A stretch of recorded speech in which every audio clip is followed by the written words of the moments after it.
Salam, hər vaxtınız xeyir olsun. Bugün tənəffüs sistemi orqanları qazlar mübadiləsi mövzusunun testlərinə baxacağıq. Başlayaq birinci sualdan. Aşağıda göstərilənlərdən hansı düzgündür? Spirometr ağciyərlərin həyat tutumunu ölçən cihazdır. A bəndi düzgün olacaq. Tənəffüs hərəkətlərinin dərinləşməsinin və tezləşməsinin səbəbi hansı variantda düzgün qeyd edilib? Burada olacaq qanda karbon qazının artması. Çünki, belə düşünün, orqanizm həmişə daxili mühiti sabit saxlamağa çalışır. Əgər qanda artıq karbon qazı varsa da, tənəffüs hərəkətlərini tezləşdirəcək ki, o artıq karbon qazı xaric olsun. 3. İnsan bədənində üzəri plevra qışası ilə örtülü olan orqan ağciyərlərdir. İnsanda venoz qanın arterial qana çevrilməsi ağciyərlərdə kiçik qan dövranında baş verir. İnsanın tənəffüs sistemində cüt orqanlar hansılardır? Ağciyərlər, səs teli, bir də bronxlar cüt orqanlardır. Doğru cavab B olacaq. 6. İnsanda səs yarığı bərabər tərəfli üçbucağa bənzər şəkildə olur. Sustuqda səs yarığı açıq olur, bərabər tərəfli üçbucağa bənzəyir. C bəndi. 7. Qırtlağı bronxlarla birləşdirən orqan necə adlanır? Nəfəs borusu, traxeya yerləşir bunların arasında. Qırtlaqla bronxu bir-birinə birləşdirir. Sıraların hansında insanın tənəffüs sisteminə daxil olan orqanlar düzgün və ardıcıl göstərilmişdir? Burada tənəffüs sistemi ağız boşluğu ilə başlamaz. Burun boşluğu ilə başlayır. Nə üçün? Çünki burun boşluğunda hava isinir, nəmlənir. Çünki quru hava alveolları zədələyə bilər. Həmçinin burunda olan tüklər mikrobları tutur, ağciyərə getməsinin qarşısını alır. Burun boşluğu, burun udlaq, nəfəs borusu olmaz. Burun udlaq, qırtlaq, nəfəs borusu, bronx, ağciyər, C düzgün variant olacaq. Nəfəs borusu üçün doğru deyil, qırtlaqdan sonra yerləşir, bronxdan əvvəldir, hava aparıcı yola aiddir, qapalı qığırdaq halqadan ibarətdir, yanlış olacaq, qığırdaq yarım halqadır. C hərfinə bənzir nəfəs borusu. Bir tərəfi açıq olur. Bunun da səbəbi nəfəs borusundan arxada qida borusu yerləşir. Qida udulduqda qida borusunun genişlənməsinə maneə törətməmək üçün nəfəs borusu tam qapalı olmur, həmçinin əzələlərdə elastik olur. 10. Qan aşağıda göstərilənlərin hansından keçdikdə öz tərkibində olan oksigenin maksimum miqdarını itirər? Hər hansı bir yığılan əzələ kapilyarlarından. Çünki əzələ işləyəndə orada daha çox oksigen istifadə olunur. Ona görə qan bu əzələ hüceyrələrinə daha çox oksigen göndərir. Nəfəs alma nə zaman baş verə bilər? Nəfəs alma baş verə bilər. Burada olacaq, ağciyərdə təzyiq normal atmosfer təzyiqindən aşağı olanda. Nəfəs vermədə də əksinə ağciyərlərdə təzyiq yüksək olur. 12. İnsanın tənəffüs sisteminin bir hissəsini təşkil edən hava aparıcı yolların düzgün və ardıcıl göstərildiyi sıra. Baxaq bir-bir, burun boşluğu, burun udlaq, qırtlaq, nəfəs borusu, bronxlar ilə A bəndi düzgündür. 13. İnsanda sakit nəfəs alma prosesi zamanı nə baş verir? Qabırğa arası qarın əzələləri boşalmır, yığılır. Qabırğa arası əzələr diafraqma yığılır. Döş qəfəsinin ağciyərin həcmi genişlənir. Doğrudur. Nəfəs verəndə də bu əzələr boşalır. Döş qəfəsi ağciyərlər kiçilir. 14. İnsanda ağciyər qovuqcuqlarının divarı hansı toxumadan əmələ gəlmişdir? Bir qatlı epiteldir. Kapilyarların divarı da bir qatlı epiteldir. Ona görə hava qana ağciyər qovuqcuğundan, alveoldan qana keçməsi üçün gərək 2 hüceyrə qatından keçsin. 15. İnsanda ağciyər plevrası əsasən hansı toxumadan əmələ gəlib? Birləşdirici toxumadır plevra. Hansı nəfəs borusu üçün doğru deyil? Qırtlaqdan sonra yerləşir. Döş boşluğuna yerləşmir deyir, səhv deyir, döş boşluğundadır. İnsan qanında karbon qazının miqdarının çoxalması hansının fəaliyyətinin artmasına səbəb olur? Deməli, dedik, karbon qazı artanda orqanizm daxili mühiti sabit saxlamaq üçün tənəffüs hərəkətlərini gücləndirəcək. Bu zaman əzələlərin fəaliyyəti artar. Diafraqma əzələri aktivləşəcək. D bəndi doğrudur. Əgər xəsarət almış insanın plevra boşluğuna çoxlu hava dolmuşsa, onda ilk növbədə hansı fizioloji pozğunluq baş verə bilər? Plevra boşluğunda normal halda plevra mayesi olur. Əgər bura xəsarət alındıbsa, döş boşluğu sınıbsa da, qabırğalar sınıbsa da, bura hava dolubsa da, boğulma və tənginəfəslik baş verər. Əgər xəsarət almış insanın plevra boşluğunun hermetikliyi, yəni tamlığı pozularsa, o bilavasitə hansı səbəbdən ölə bilər? Eyni tipdə sualdır. Hava çatışmazlığı, boğulma səbəbi ilə ölə bilər. 20. Bunlardan hansı oksigenin insan orqanizmində hərəkət istiqamətini düzgün əks etdirmir? Toxuma mayesindən hüceyrəyə keçər. Hüceyrə onsuz da oksigen lazımdır hüceyrəyə. Toxumadan hüceyrəyə oksigen keçər. Ağciyərdən qana keçər, qan da aparar, oksigeni hüceyrələr ötürər. Sol qulaqçıqdan sol mədəziyə keçər. Kapilyarlardan toxuma mayesinə, oradan da hüceyrəyə keçər. Amma toxuma mayesindən qana əks istiqamətdə oksigen keçməz. Əks istiqamətdə karbon qazı keçər toxuma mayesindən qana. 21. Bunlardan hansı karbon qazının insan orqanizmində hərəkət istiqamətini düzgün əks etdirmir? Qandan ağciyərə keçər, ağciyərdə karbon qazını xaric edər. Börək hüceyrədən toxuma mayesinə keçər. Toxuma mayesindən qana keçər.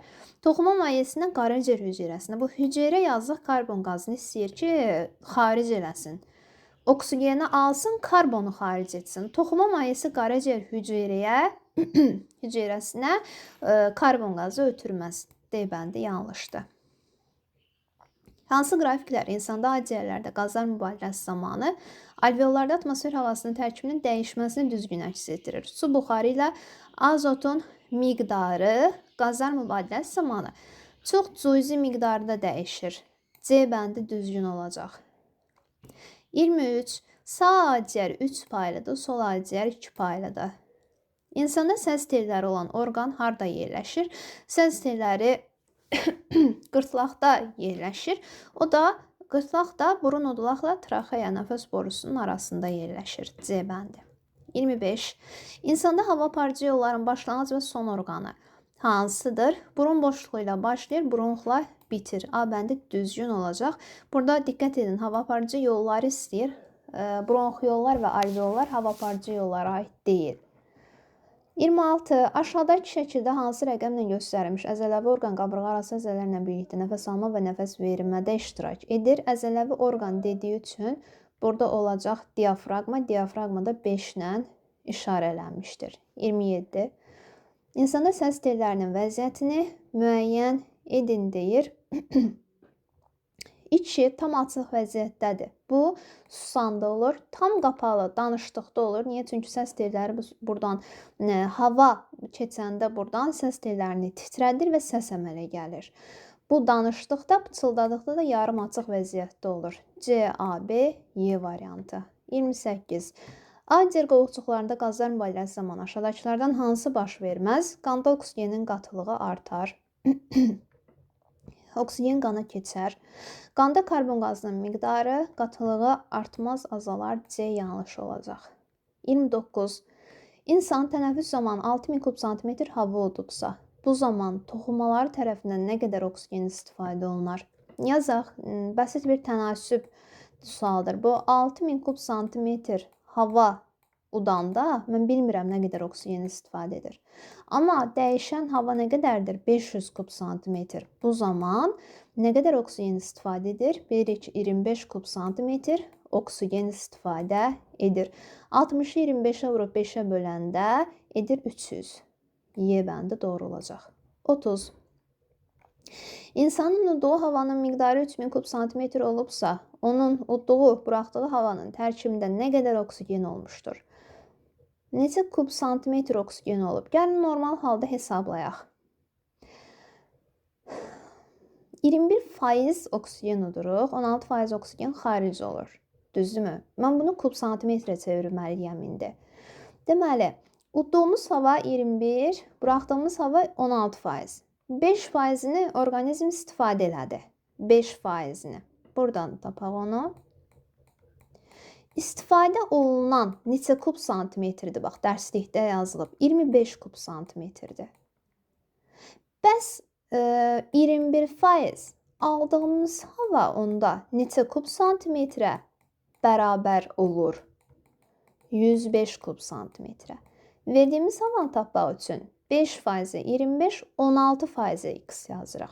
Oradan da o edəcək 80 kub santimetr.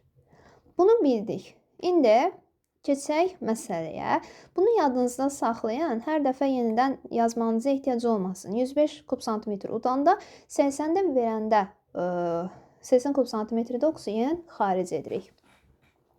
Deməli, indi 3000 kub santimetr oksigen, hava udmuşuqsa, bilmirik bunun nə qədəri udduğumuz oksigende, buraxdığımız havada nə qədər oksigen var, bilmirik. Mən bunu belə yazmaq istəyirəm.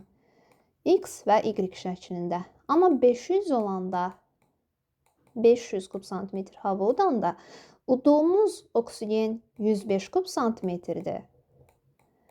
Buraxdığımız havada 80 kub santimetr oksigen olur.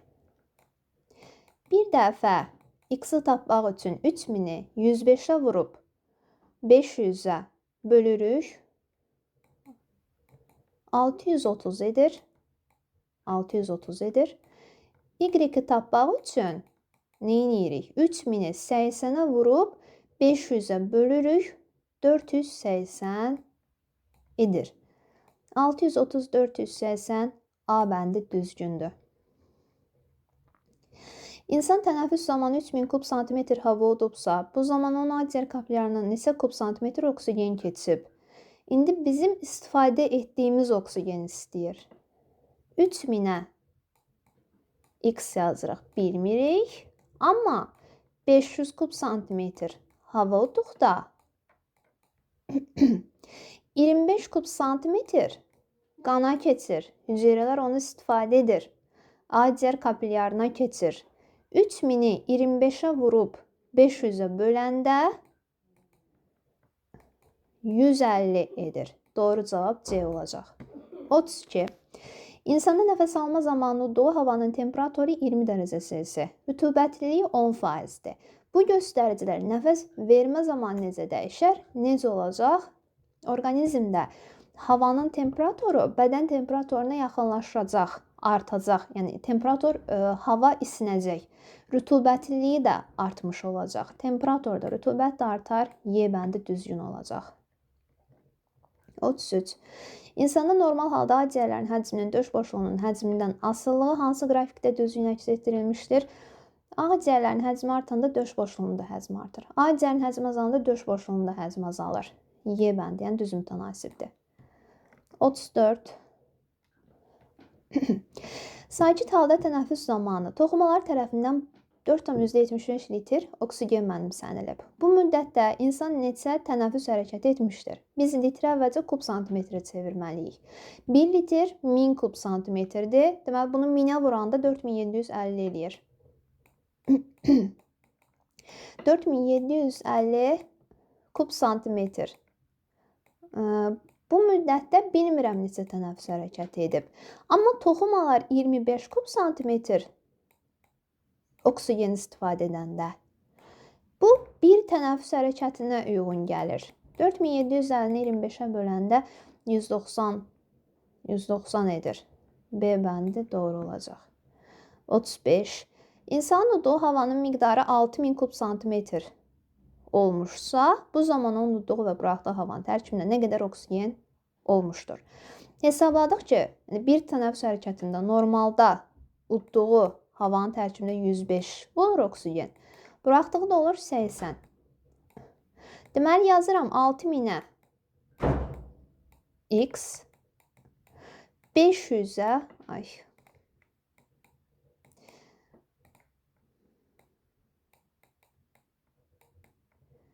500 olanda olur nə? 105. Bir dəfədə bunu hesablamalıyım 80 üçün. Düzdürmü? Bir dəfədə hesablamalıyım 80 üçün.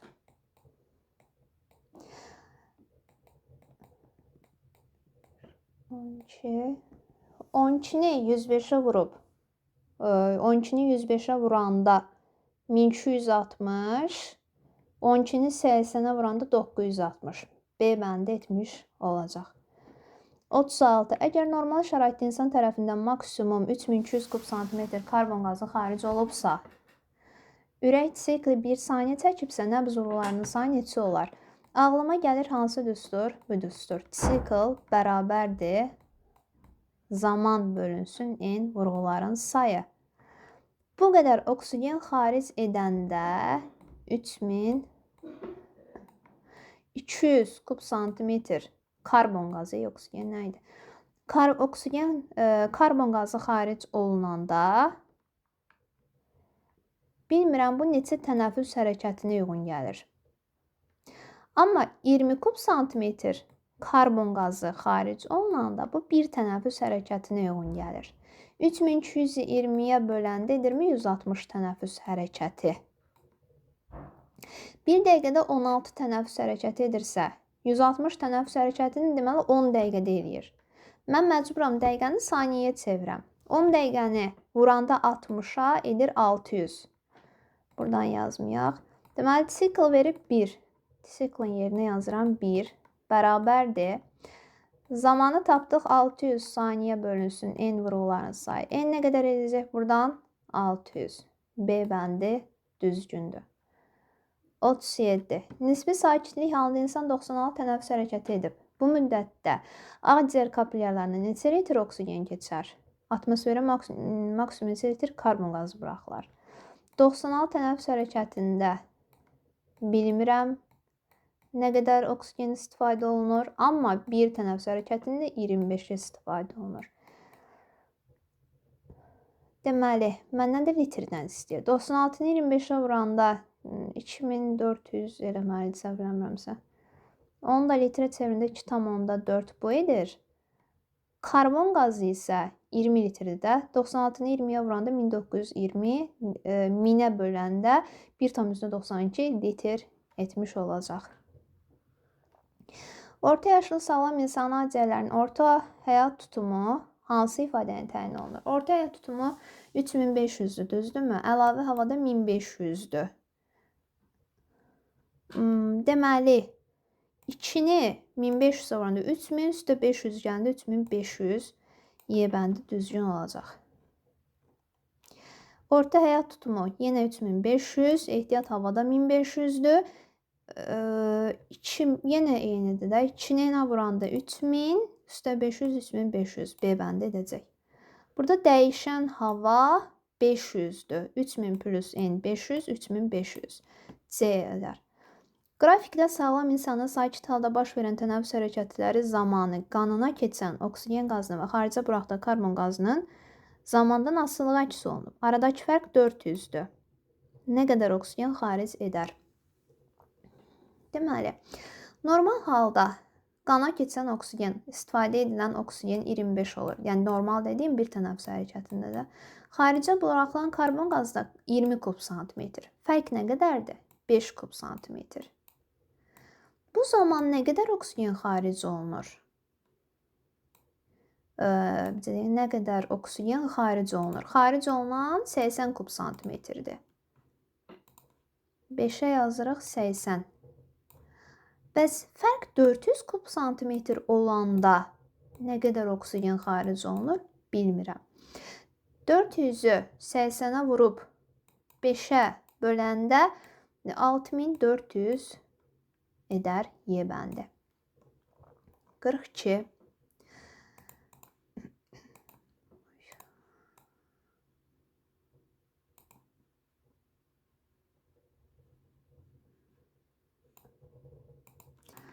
İnsan sakit halda tənəffüs zamanı 5 dəqiqə müddətində atmosferə neçə milli karbon qazı xaric edir?